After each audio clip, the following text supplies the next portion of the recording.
하나님의 말씀이 이렇게 살아있는 아주 힘있는 운동력이 되어 저와 여러분의 삶의 복음의 능력으로 힘껏 표출되는 한 주가 되시길 주의 이름으로 소원합니다. 복음으로 삽시다. 할렐루야. 자, 오늘 로마서로 여러분을 안내하겠습니다. 로마로 함께 떠납시다. 자, 로마서를 다시 한번 살펴보겠습니다. 로마서는 믿음에 관한 한 주제로 우리에게 설득합니다. 특별히 로마서 1장 17절 의인은 믿음으로 말미암아 산다. Justification by faith. 소위 이신칭의라고 합니다. 우리는 무엇으로 구원받습니까? 믿음입니다. 그러므로 여러분 믿음을 가지십시오. 하나님에 대한 믿음, 예수 그리스도의 죽고 부활하신 그 십자가에 대한 확신 믿음, 성령님이 나와 함께 하신다는 이 믿음 하나만으로도 우리는 이 세상의 모든 것을 뛰어넘는 하나님의 사람들인 교회의 이온이 이 교회가 세상의 빛과 소금처럼 살아가시기를 부탁드립니다. 로마 교회는 목회자 없이 바울이나 베드로가 방문도 하지 않았는데 스스로 개척된 교회예요. 세워진 교회입니다. 분명 정확한 것은 기록하고 있지 않지만 사도행전 2장에 10여 개국에서 사람들이 예루살렘을 방문했는데 경건한 유대인들이 방문했는데요. 그때 신비한 일이 있었죠. 각국 언어로, 즉 여러 국가에서 온 언어로 120명의 사람들이 방언을 해요. 저거 우리 이탈리아 말인데? 저 사람들은 배워본 적도 없는데 왜 우리말을 하지? 그러면서 거기에 방문했던 경건한 유대인들이 성령 하나님을 경험하고 체험하고 배우게 되고 다시 본국으로 돌아가서 교회를 세웠을 것이다 라고 이야기를 합니다. 많은 교회들이 사실 그렇게 해서 시작이 됐던 것을 봅니다. 로마 교회는 목회자 없이 세워진 교회입니다. 그러므로 로마 교회 성도들은 어떤 기질을 갖고 있었겠습니까? 복음에 대해서 아주 뜨거움을 갖고 있었겠죠. 목회자가 있어서 일사불란하게 성도님 이거 하십시다 저거 하십시다, 설교도 아주 열의 있게 하는 것보다 거칠고 서툴지만 우리가 교회를 만들어 봅시다 했던 교회입니다.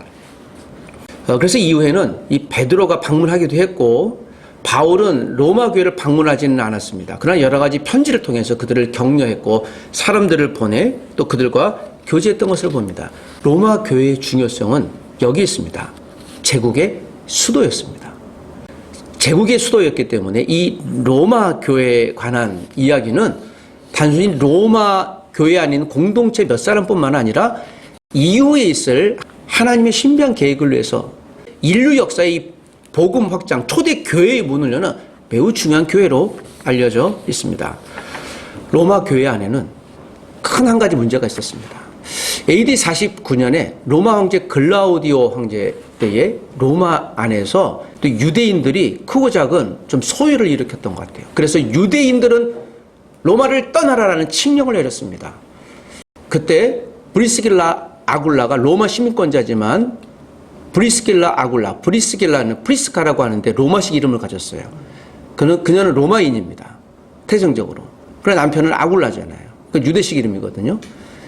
그래서 브리스길라는 로마이지만 남편을 따라서 고린도로 왔죠. 그래서 거기서 누굴 만납니까? 바울을 만나죠.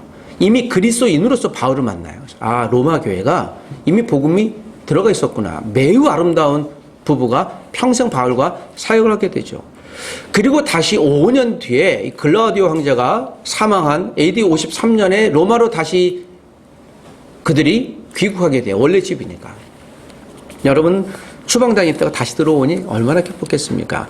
로마 교회는요, 유대인으로서 그리스도인이 된 사람도 있었고 헬라인으로 이방인으로서 그리스도인 된 사람이 있었습니다.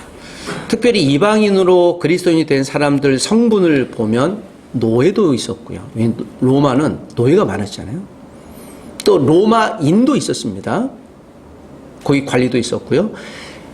유대인도 있었습니다. 각국에서 온 여러 다민족이 섞여 있는 도시였어요.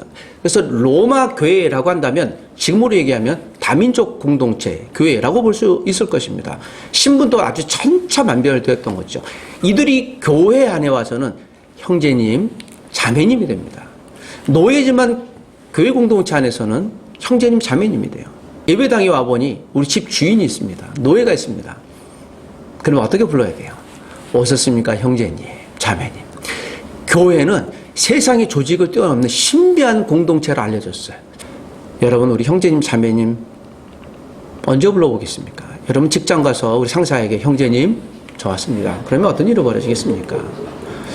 동료에게 자매님 오늘 점심 같이 드시러 가실까요? 그렇다면 여러분 곧 인사 리스트에 올라가서 이 사람은 치료받아야 될 수도 있겠습니다. 라고 할지도 모르겠습니다. 여러분, 이것이 우리 이야기예요. 저도 학교 안에서 여러 가지 직분을 갖고 계신 분들은 직분을 불러드리는데요. 교회에 오시면 집사님, 성도님이라고 부릅니다. 이것이 우리 얘기입니다. 여러분, 이 용어가 얼마나 우리를 격려하는지 모르겠습니다. 이형 얘기가 나왔으니 여러분 한 번 더 형제님, 자매님 한번 인사해 보십시다. 시작. 형제님, 자매님. 네. 이것이 원래 이야기예요. 주님만 산 형제, 자매니까. 집에서도 여러분 혹시 부부끼리도 한번 그렇게 불러보실 수 있겠습니다. 형제님, 자매님 얼마나 감사하겠습니까?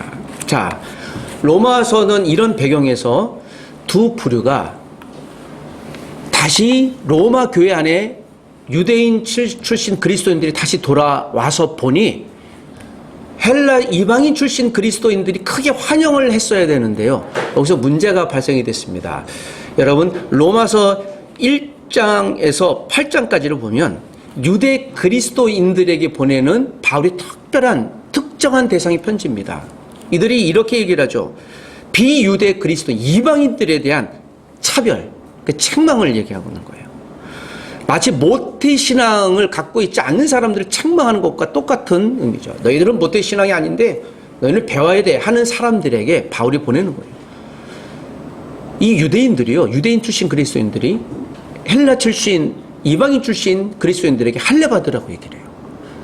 우리가 지난 시간에도 다른 성경에서 봤지만 할례 받으라고 한다는 건 무엇이 무너지는 겁니까? 십자가가 무너지는 거라고 그랬잖아요.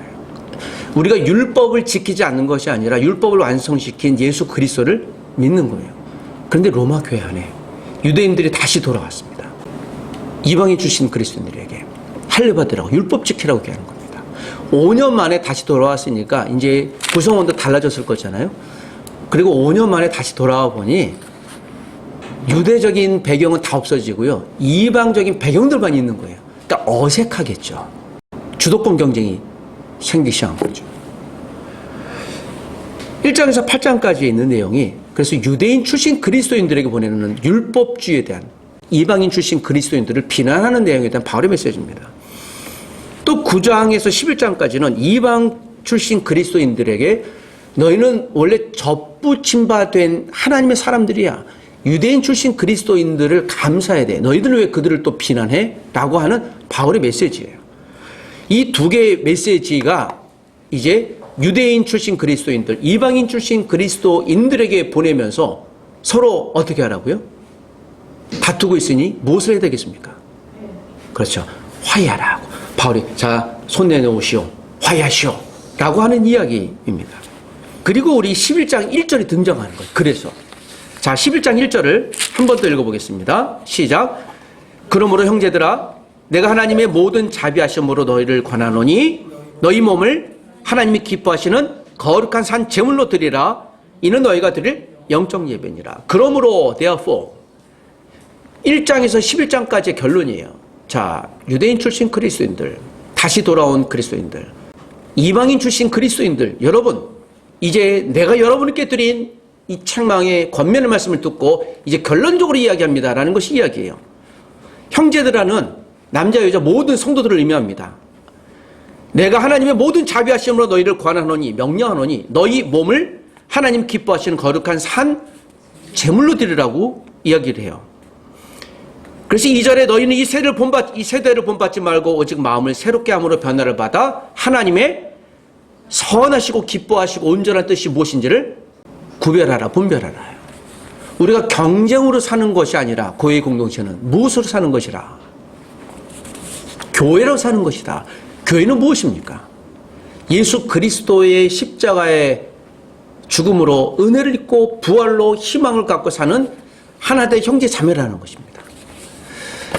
그리고 그 3절부터 이제 우리가 읽었던 9절 전까지 8절까지는 그 은사를 얘기해요. 제가 말씀드렸듯이 성품에 대한 은사, 여러분들에게는 다스리는 은사, 섬기는 은사, 믿음의 은사, 위로하는 은사, 또 긍휼을 베푸는 은사 많이 있는 것을 압니다 라고 이야기를 합니다. 성품의 은사를 굳이 바울이 언급하는 이유는 이 두 부류가 교회 공동체 안에서 이 다툼에서 하나 되기 위한 그들의 성품을 다시 직시하는 거예요. 여러분들에게 원래 이런 성품이 있었잖아요. 글라우디오 황제 때 추방되기 전에는 우리가 얼마나 아름다운 공동체로 있었습니까? 그런데 이게 뭡니까? 라고 얘기해요. 이 글을 썼을 때가 AD 57년이에요. 그러니까 다시 유대인 그리스도인들이 귀환하고 나서 3년 4년이 지나니까 3, 4년 동안 어떤 일이 있었던 거예요? 교회가 치고받고 싸우는 거죠. 로마 교회 안에는 이러한 문제가 있었고 그들의 성품을 먼저 이야기해요. 여러분, 우리 교회가 얼마나 아름다운 성품을 가졌습니까? 다시 하나가 되어야 합니다. 라고 이야기를 합니다. 로마서는 한 절 한 절이 그냥 설교 본문으로 택할 만큼 위대한 설교의 정보로 가득 차 있어요. 자, 그런데 이런 파편적인 말씀보다 전체 배경을 이해하지 않고 한 절 한 절을 이해를 하면 우리가 단편적으로 내 당장의 눈앞의 이야기밖에 이해가 되기 어려울 것입니다. 여러분, 이 전제를 두고 로마서 전체를 보시면 로마서는 매일 볼 때마다 아주 환과 같은 아름다운 보석과 같은 생명의 메시지가 저와 여러분의 심령과 마음을 만지실 것입니다. 아가야 지역의 고린도 지역에서 로마 교회를 위해 로마서를 쓰면서 바울은 로마 교회가 다시 한번 하나 될 이유를 설득하고 있습니다. 여러분, 7년 뒤에 있을 AD 64년에 인류 역사상 로마에 어마어마한 일이 있었던 것을 우리가 보게 됩니다. 그 유명한 로마의 대화재. 정신적으로 약간 이상했던 네로가 자기의 황금 궁전을 지키기 위해서 몇몇 사람들에게 기름 창고에 의도적으로 불을 붙이며 시작된 로마의 화재가 생각과는 달리 로마의 반 이상의 화재로 타버렸습니다. 그 원인을 찾고 또 성난 군중들을 마음을 녹이기 위해서 로마 콜로세움에서 그리스도인들이 불을 질렀다라고 이야기를 하며 소위 말하는 로마의 첫 핍박이 AD 68년 네로가 죽기까지 이루어집니다. 수많은 사람들이 콜로세움, 지금 로마의 콜로세움에서 사자의 밥이 되고요. 사람은 들어갔는데 형체는 없어요. 존재가 없습니다. 옷까지만 남아있습니다. 살아있는 사람을 머리부터 발끝까지 쇠끝정이에 찔러서 그 콜로세움에 횃불로 사용했습니다. 그러니까 무자비하는 정도가 최악으로. 그래야 로마인들이 그 피를 보면서 개걸스럽게 웃고 즐기고 그들의 그 스트레스 받는 것을 그리스도인의 죽음으로 상치하려고 했던 것이죠. 그때 로마 교회는 역사적으로 알고 있지만 수많은 순교의 씨앗 뿌리가 있었습니다. 바울이 의도하지는 않았을 것이에요. 로마 교회가 갈라졌으면요, 로마 교회가 그리스도 이방 출신, 유대인 출신 그리스도인들로 갈라졌으면 그 대핍박에서 그들은 살아남지 못했을 것이에요. 그러나 그때 서로 부둥켜 알며 여러 정황과 기록에 의하면요, 그 콜로세움에 죽을 수밖에 없는 상황에서도 그들은 믿음을 포기하지 않고 서로를 붙잡고 격려하고 숨겨주고 서로를 위했던 것을 우리가 보게 돼요. 그래서 이 로마서 사건은 7년 뒤에 있을 이 사건과도 연동이 되는 겁니다. 우리가 믿음을 다시 점검해야 될 이유는 앞으로에 있을 어려움을 극복하는 하나님의 메시지가 되는 것이에요. 이 당시 로마서를 쓸 때 이 로마 교회는 어두운 새벽 같았습니다. 그리스도를 믿는다는 사실만으로도 추박당할 정도로 그들은 평가절하받고 생존의 위협을 느꼈던 것입니다. 이처럼 지금은 어두운 새벽 같으나 찬란한 빛으로 세상을 밝히는 복음의 빛이 될, 또 앞으로도 그렇게 살아가게 될 로마 교회를 향해 바울이 이 본문 특별히 12장을 의도를 가지고 우리에게 쓰고 있습니다. 제가 정리를 좀 했습니다. 자, 9절에서 13절까지 있는 말씀인데요. 여러분 9절 10절만 같이 한번 읽어보겠습니다. 다 같이 시작. 사랑에는 거짓이 없나니 악을 미워하고 선에 속하라. 형제를 사랑하여 서로 우애하고 존경하기를 서로 먼저 하라. 사랑에는 무엇이 없다고요? 거짓이 없다고요. 자, 이 수신자 이제 두 부류를 알겠죠? 그러면 이 사랑은 누구에 대한 사랑이겠습니까? 성도 간의 사랑이에요. 여러분, 우리가 혹시 밖에 나가서도 우리가 그리스도인으로 혹시 불리움 받습니까? 너도 교회 다녀? 몰랐어. 너가 정말? 이라는 평가를 받을 수도 있겠습니다. 일부러 티를 낼 필요는 없습니다. 그러나 그리스도인으로 산다는 것 자체만으로도 우리가 살아있는 복음이 될 것입니다. 제가 지난달에 어떤 선교단체 간사님 학교에서 교수로 섬기고 있기도 한데요. 그분이 얘기를 들었습니다. 대학에 들어가서 수석으로 입학하고 대학원에 들어갔는데 굉장히 저를 괴롭히는 한 선배가 있답니다. 이분은 또 믿음이 좋아서 하나님 내가 이 대학원에 가서 열심히 연구해서 실적을 남겨 하나님께 영광 돌리겠습니다 하고 적응하려고 하고 밥 먹을 때 기도하는데요. 여기 좀 빼르퉁한 교회를 싫어했나 봐요. 그 선배가 있더니 기도하면요 밥이 없어져요. 예, 국에 담배꽁초가 들어가 있어요. 그런데도 하나님 나를 괴롭힌 저 선배가 예수 앞에 나오기를 합니다 라는 기도를 끊이지 않았다고 합니다. 어느 날 이 선배가 스트레스 받는 큰 일이 있었습니다. 그때 이 후배가 작심하고 얘기했대요. 내가 이때가 기회가 아니면 언제 얘기하나. 선배님 예수님 믿으세요. 예수님께 기도하면 해결해 주실 거예요. 너 일로 와봐. 또 막 때리더래요. 꿀밤을. 야 예수님 믿으면 이 문제 해결해 줘. 그러니까 이분이 맞으면서 네. 그러니까 그때 이 선배의 눈이 땡그러지면서 진짜? 그러니까 이 문제가 그에겐 심각한 문제였던 것 같습니다. 그러면서 대화가 이어졌대요. 그럼 예수가 누군데? 아, 이분에게 하나님 마음을 여시는구나. 그래서 그 짧은 순간에 복음을 전하고 내가 선배님께서 기도하겠습니다. 그러니 가만히 있으시더라고요. 그날부터 이 선배의 태도가 달라지신 거예요. 그리고 묻더래요. 야, 정말 예수 믿는 어떻게 해야 돼? 그러면요, 성경 공부를 하는 걸 해야 돼요. 그게 뭔데? 그러면 시간을 내주시면. 그래서 복음을 전하면서 결국엔 작은 시간이지만 그가 주 앞에 나오고요. 네, 오히려 그도 그 후배를 뒤를 이어서 그 선교단체 간사로 사역하고 일을 했던 것을 보게 됩니다.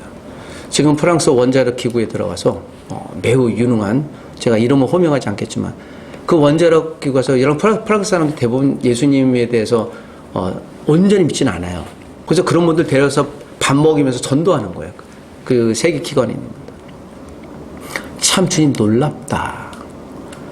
여러분, 저는 그 후배의 그 고난, 그 1, 2년간의 그 아주 지독스럽고 치욕스러운 고난이 오늘 이분의 앞으로 그 선배가 예수 앞에 나올지 모르는 그 원자력 기구라는 곳에서 예수를 담대 있고 또 증거하는 하나님의 사람으로 있게 될지 누가 알았겠습니까? 여러분, 그러므로 나를 괴롭히는 사람들을 저분이 예수 앞에 나오겠다라는 가능성이 있다는 것을 보고 그들에게 복음을 증거하고 여러분 기도를 멈추지 않기를 원합니다. 사랑에 거짓이 없다라는 말은 이 사랑은 그러므로 우리 공동체 안에 있는 사람들이 먼저 섬길 때, 사랑으로 보살필 때 그 사랑의 에너지가 외부로 표출되는 거예요. 그 형제가, 그 간사님이 그 자기 선배가 괴롭힐 때 그 많은 분들하고 굉장히 많이 기도했다고 그래요. 내가 이렇게 괴롭히는데 너무 죽겠어요. 힘들어요. 그럴 때마다 어떤 분은 야, 그러면 그 나와. 뭐 그렇게 고생을 그렇게 해. 그래도 제가 기도하고 들어간 곳인데, 그러니까 사명을 아는 거예요. 그게 우리 그리스도인의 특징인 거예요. 내가 이곳에, 이 회사에, 이 교회에 누군가를 만날 때 기도하고 이 사람하고 만났는데 내가 쉽게 어떻게 버리겠습니까? 대단하다. 우리는 여러분 조금 어려움 오면 이렇게 기도하지 않습니까? 하나님, 내가 기도하고 여기 왔는데 왜 이런 어려움을 우리에게 주십니까? 하나님, 내가 이 사람과 만나기를 그렇게 오랫동안 기도했는데 만났는데 왜 이 사람 관계가 이렇게 어렵지요? 내 건강이 왜 문제지요? 우리 안대인 선교사님도 하나님이 문을 여셨다고 시작해서 그 몽골에서 좋은 교수 직업 다 내놓고 그 나라로 갔는데 왜 코앞에서 비자가 거절되고 지금 떠돌이 생활하게 되죠? 뭐 이런 질문을 할 수 있는 거예요. 우리는요, 참 아기와 같아요. 뭔가 불편한 일이 생기면 투정하기 쉽습니다. 사탕 주면 좋아해요. 단 것 있으면 좋아하고요. 쓴 거 있으면 단번에 우리 본능이 하나님께 저항하려고 하는 거예요. 여러분, 우리 공동체가 다른 것 말고요, 이 교회 공동체 안에서 서로 섬기는 행동이 있어야 돼요. 그 행동은요, 여기 있는 것처럼 사랑이에요. 이 사랑은 유대 출신 그리스도인과 이방인 출신 그리스도인인데 어떻게 해요? 하나야 돼요. 분명 바울이 편지 보내기 전까지 이들은 나눴을 거예요. 예배당에 들어올 때 한편에는 이 무리가, 한편에는 저 무리가, 교제도 안 했을지 모르겠어요. 제가 상상해 보는 거예요. 이들이 하나가 될 이유가 있었던 것입니다. 형제를 사랑하고 서로 우애하고 존경하기를 서로 먼저 해라. 그거 먼저 하라고 얘기를 합니다. 부지런하여 게으르지 말고 열심을 품고 주를 섬겨라. 소망 중에 즐거워하고 환난 중에 참고 기도에 항상 힘쓰십시오. 성도들의 쓸 것을 공급하고 손대접하기를 힘쓰십시오라고 얘기합니다. 특별히 여기서 주목할 것은 다들 우리가 인정할 만한 것인데요. 13절에 성도들의 쓸 것을 공급하고 손대접하기를 힘쓰라고 그래요. 이건 로마 교회가 갖는 지정학적인 특별한 의무, 위치와도 연관됩니다. 그리스도인으로서 로마에 지나가는 사람들이 꽤 많았어요. 여러분, 로마에 처음 방문한 사람들이, 그러니까 핍박을 받던, 이주를 하던 그리스도인으로 정착하기 쉽지 않았기 때문에요. 한 도시에 가면요, 이들이 생판 모르는 도시인데 어떻게 먹고 살겠습니까? 그래서 어떻게 해야 돼요? 성경의 원칙에 하면 어떻게 해요? 나그네가 좀 도와주세요 하면 도우라는 말이 있잖아요. 그래서 이 레위기에 있는 말씀을 차용한 거예요, 바울이. 성도들의 쓸 것은요, 교회 안에 있는 우리의 쓸 것도 포함되지만 이국에서, 예루살렘에서 또는 고린도에서, 빌립보에서 또 다른 지역에 스페인에서 온 혹시 성도가 있으면 여러분 로마 교회로 혹시 가게 되면 도와주세요 하면 이유 없이 도와주셔야 합니다. 라는 걸 얘기하는 겁니다. 그 공급하라고 그랬어요. 손대접인데요. 손대접은 그 손님을 대접하라는 거예요. 마치 내 귀한 VIP 손님처럼 그들을 섬기십시오 라고 이야기하고 있는 겁니다. 사랑하는 가족 여러분, 오늘 우리에게 보내준 손님은 누구일까요? 먼저 저에게는요, 우리 성도님들이 손님이세요. 그 VIP. 믿음의 손님들인 거죠. 말씀을 들어야 될 손님들이에요. 여러분, 손님들에게 쉽게 허접하게 뭔가 주면 안 되지 않습니까? 제가 아주 비싼 식당에 갔는데 어떤 분이 컵을 놓는데 갑자기 저한테 툭 던지는 거예요. 그 앞에 있는 손님에게 툭 던졌어요. 그 마음이 언짢아지기 시작했습니다. 음식은 맛있는 음식이 나왔는데요. 그래서 나중에 주인한테 가서 얘기했습니다.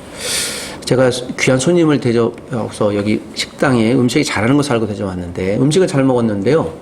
처음 우리를 대접했던 분에 대해서 우리가 굉장히 언짢습니다. 라고 제가 행동 개선을 말씀하고 났습니다. 여러분, 누군가 대접할 때 허접하게 무시받는 느낌으로 또 준비 안 한 상태로 뭔가 주면 사람 마음이 언짢아집니다. 그러니까 다 안 되는 거예요. 음식 맛은 이제 의미가 없어지는 것입니다. 우리가 사람이기 때문에요. 말은 안 해도 우리가 그걸 알지 않습니까? 그 오감도 있고 영적인 감각도 있잖아요. 이분이 잘 대접하는가 그렇지 않은가를 우리는 알지 않습니까? 손님 대접하라는 거예요. 그것도요, 힘쓰라고 얘기를 해요. 모르는 성도가 와서 도움 요청할 때 그들을 도우십시오라고 하는 거예요. 여러분, 오늘 우리가 이 손님 대접하기를 애쓰는 것, 그러기 위해서는 먼저 누구를 섬겨야 됩니까? 외부에서 처음 보는 그리스도인들이 들어올 때 그들을 섬기기 위해서 우리가 일상화되어야 되는 거예요. 그래서 우리가 먼저 서로를 섬겨야 되는 것이죠. 여러분은 저의 손님입니다. 그러니까 VIP입니다. 말씀을 들어야 될 소중한 분이신 거예요. 제가 말씀을 준비할 때 그래서 허접하게 하고 싶지 않아요. 여러분, 우리가 서로를 섬기는 하나님의 사람들이 먼저 되십시오. 그래야 우리가 세상에 나가서도 하나님의 섬김의 행동을 하는 본능이 우리에게 작동할 것입니다. 두 번째 메시지요. 14절에서 21절까지입니다. 자, 21절 한 절만 읽읍시다. 다 같이 시작. 악에게 지지 말고 선으로 악을 이겨라. 여러분, 공동체가 서로 화목하는 것이 우리에게 필요한 거예요. 먼저 섬기는 태도가 하나 필요하다면 그 섬기는 태도로 우리가 하모니를 이뤄야 될 것입니다. 14절에 보면 너희를 박해하는 자를 축복하라. 축복하고 저주하지 말라요. 1차적으로는 로마 안에 있는 로마 군사들을 의미하겠죠. 여러분들을, 나를 박해하는 자가 누굽니까? 여러분, 나에게 어려움을 주는 자를 혹시 축복할 수 있습니까? 사실 이 말을 들으면 참 쉽지 않아요. 어려워요. 불편해요. 아마 베드로도 어려웠을지도 모르겠습니다. 우리를 박해하는 자를 핍박하게 놓고는, 이게 어떻게 축복까지 하라는 게 말이 됩니까? 여러분, 이걸 받았던 로마인들이 얼마나 불편하겠어요. 근데 1차적으로 여러분, 다른 사람들을 축복까지 하려면, 우리를 박해하는 자를 축복하는 데까지 가려면 여러분들이 먼저 화해해야 돼요. 하나가 되어야 됩니다. 라고 얘기를 해요. 즐거워하는 자들과 함께 즐거워하고 우는 자들과 함께 울어요. 기쁜 일이 있을 때 함께 기뻐하고 슬픈 일이 있을 때 함께 슬퍼하는 것은요.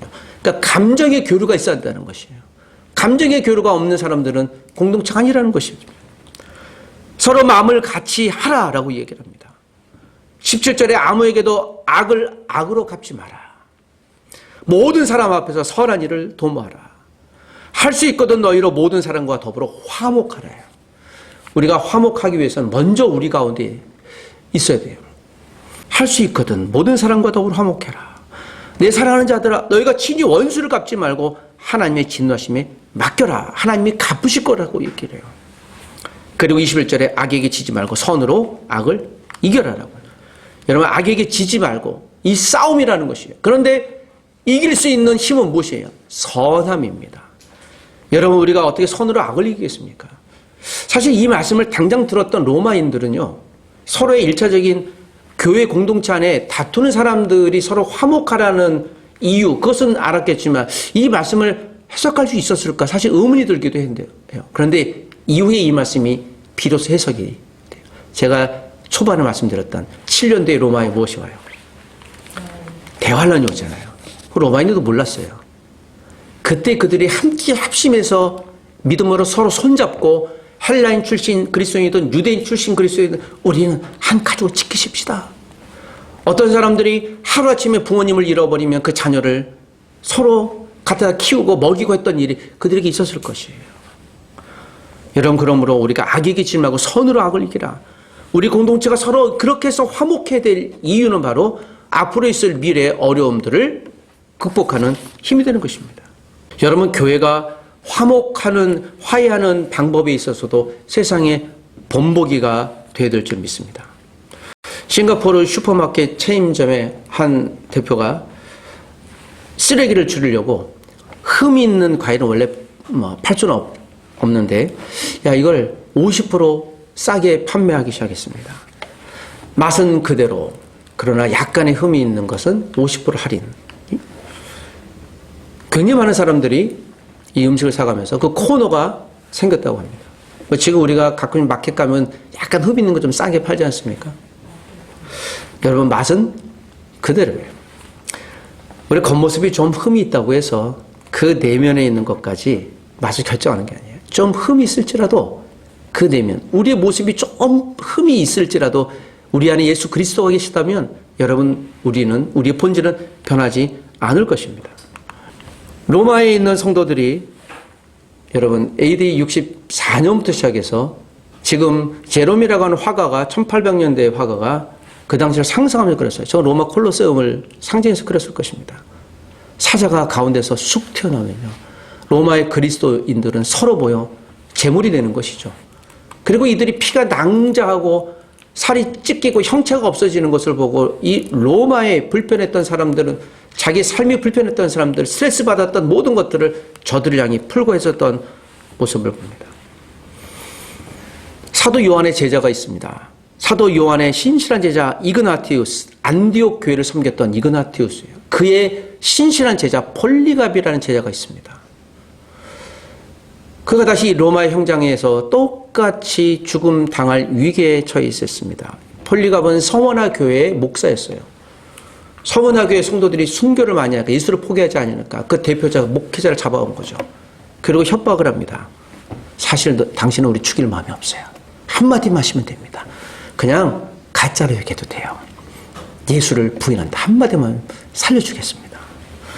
이 당시 폴리갑 속사도가 86세가 됐습니다. 그가 유명한 이런 얘기를 한 거예요. 형장에서. 내가 86년 동안 살아갈 때 주님은 나를 한 번도 배반하지 않고 나를 사랑해 주셨는데 내가 86년 지난 지금에 어떻게 내가 예수 그리스도를 부인할 수 있겠습니까? 나는 예수 그리스도 부인하지 않겠습니다. 여러분 예수를 믿으셔야 합니다. 저는 끝까지 부인하고 결국엔 화형을 선고를 받았어요. 몸이 타는 가운데서도 그가 예수 그리스도를 고백했어요. 근데 결국 죽지 않았어요. 몸에 이글이글 타고 그 몸이 고깃덩이가 되고 시커멓게 죄가 됐음에도 불구하고 그가 숨이 멈추지 않자 로마 하인군이 와서 그를 배를 칼을 찔러 숨을 거두겠죠. 이 과정을 서머나교회 성도들이 보고 이것을 그의 순교지로 기록을 했어요. 그래서 그날의 순교가 아주 생생하게 우리에게 지금도 있는 거예요. 그런데 여기서 우리가 배울 수 있는 한 가지는 무엇이죠? 여러분 이러한 믿음의 선조들이 있었기 때문에 우리가 복음을 지키고 있는 것입니다. 여러분, 로마서 이 기록이 우리에게 이렇게 설득하고 있는 겁니다.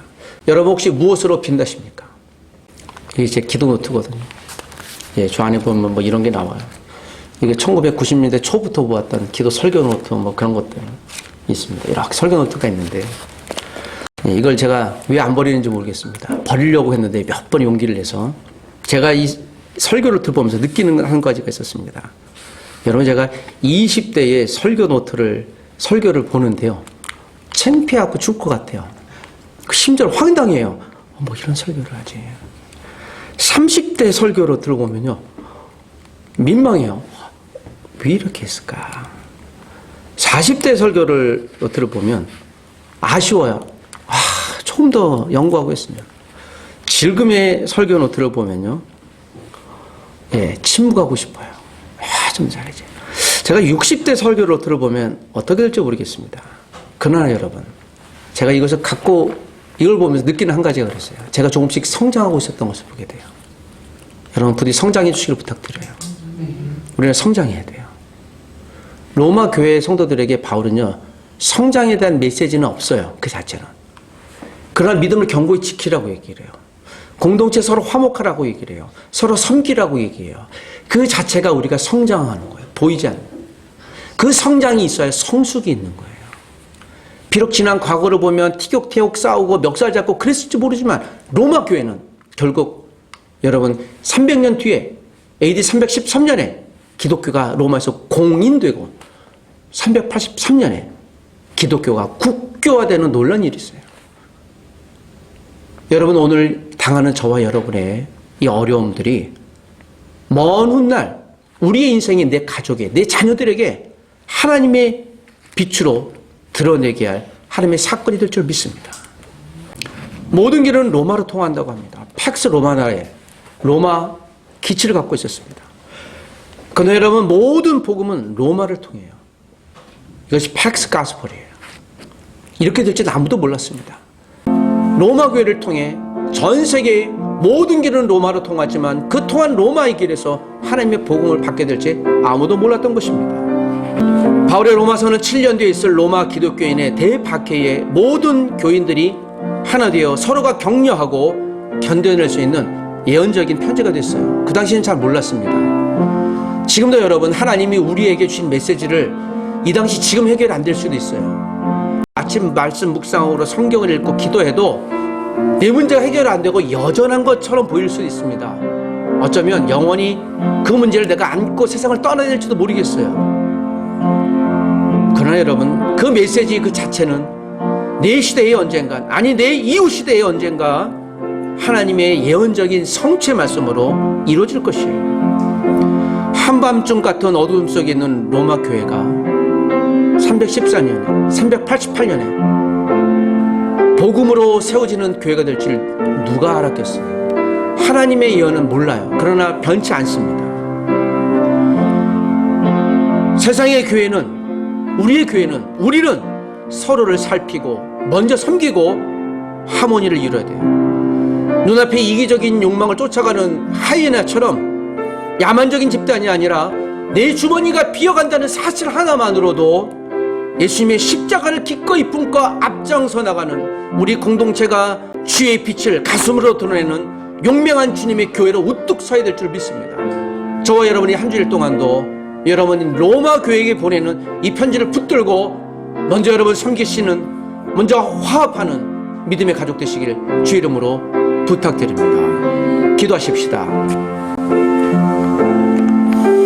하나님 아버지, 우리의 믿음이 찬란한 주님의 십자가를 세상에 언젠간 빛낼 복음의 빛의 거룩한 반사체로 살아가게 하여 주시고 그렇게 살아내도록 은혜와 힘을 허락하여 주시옵소서.